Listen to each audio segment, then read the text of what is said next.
उत्तराखंड के इतिहास का वह सुनहरा दौर जब पहाड़ों के बीच बसे राजदरबार का उत्तराखंड के 52 गढ़ों पर राज था।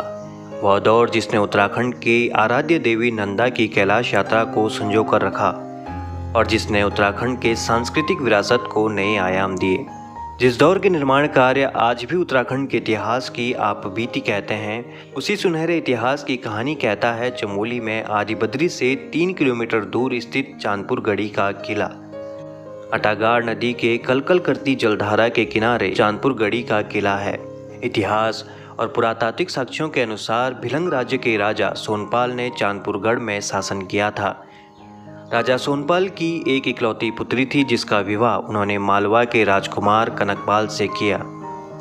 कुछ इतिहासकारों का मानना है कि कनकपाल गुजरात से गढ़वाल के इस क्षेत्र में आया था। कनकपाल एक कुशल राजनीतिज्ञ था। उसने अपने कुशल नेतृत्व से गढ़वाल के कई क्षेत्रों को जीता था तथा उन पर अपना आधिपत्य स्थापित कर चांदपुर को गढ़वाल की राजधानी बनाया। उसके कार्यों ने राजा सोनपाल को प्रभावित किया और यही वजह थी कि राजा ने अपना उत्तराधिकारी कनकपाल को घोषित किया। विद्वानों का मत यह भी है कि राजा कनकपाल ने ही पवार राजवंश की स्थापना की। कनकपाल के राज के बाद पवार वंश के कई राजाओं ने चांदपुरगढ़ में विभिन्न कार्य किए, जिसके साक्ष्य किले के अवशेषों से प्राप्त होते हैं। किले की बनावट के बारे में बात करें तो किले की दीवारें 1 से 2 फीट मोटी हैं, जिसकी दीवारों पर महीन नक्काशी की गई है। वहीं खिड़कियों की रूपरेखा त्रिभुजाकार है जो बाहर की ओर संकरी होती जाती है। पत्थरों पर की गई कलात्मक नक्काशी से जान पड़ता है कि यह राज्य कला के क्षेत्र में संपन्न रहा होगा तथा बाहर की दीवारों की मोटाई से अंदाजा लगाया जा सकता है कि यह किला 22 से 24 फीट ऊंचा रहा होगा। वहीं किले के अवशेषों में पत्थरों की सीढ़ी के मिलने से इसके संभवतः 2 मंजिला होने की कल्पना की जा सकती है। किले के चारों ओर पत्थरों के बने पानी के निकासी द्वार हैं। वहीं पत्थरों से बनी नालियां भी हैं जो सारे किले के चारों ओर फैली हैं। इससे अंदाजा लगाया जा सकता है कि इस किले में सफाई की उचित व्यवस्था रही होगी। इस किले के बाहरी दीवारों पर घरनुमा संरचनाएं हैं जहां सिपाहियों तथा तोपखानों व अस्त्र रखने के लिए बनाए गए थे। इतिहास के अनुसार इन तोपखानों व शस्त्रागारों का निर्माण प्रदीप शाह व महपति शाह के समय पर हुआ था। किले के बाहरी दीवार पर एक कुएं का भी निर्माण किया गया है।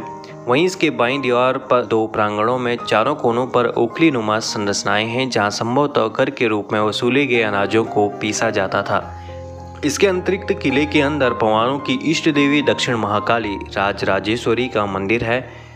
इस दुर्ग की सीढ़ियां 2 टन वजनी पत्थर की शिलाओं से निर्मित थी, जिसके बारे में लोक कथा है कि यह शिलाखंड दुधोतोली के खानों से सोरों और भोरों नामक भड़ों यानी वीरों द्वारा लाया गया था। ये भड़ चांदपुर गढ़ी के डांडा मंजाणे गांव के थे।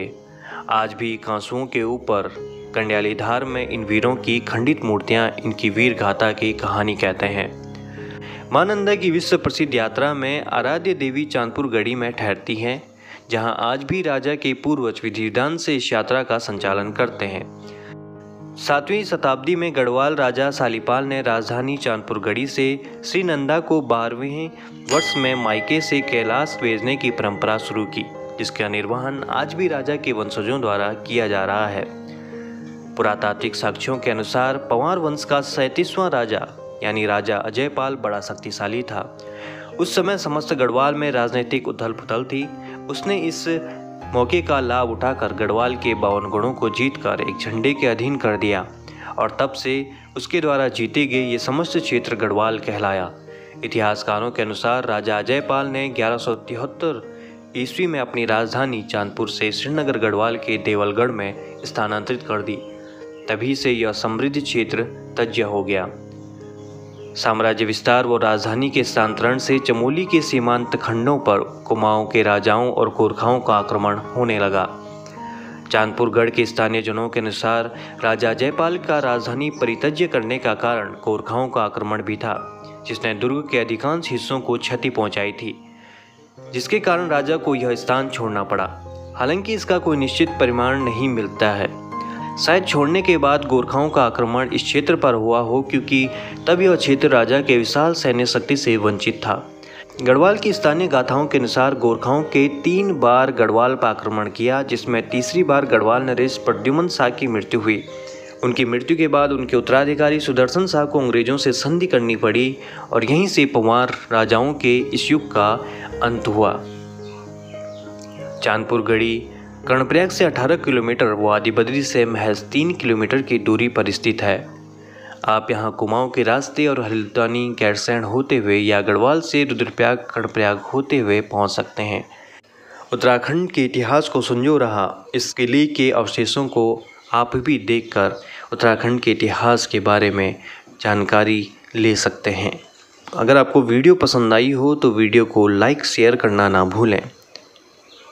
जुड़ें वी गढ़वाली से, जुड़ें अपनी संस्कृति से।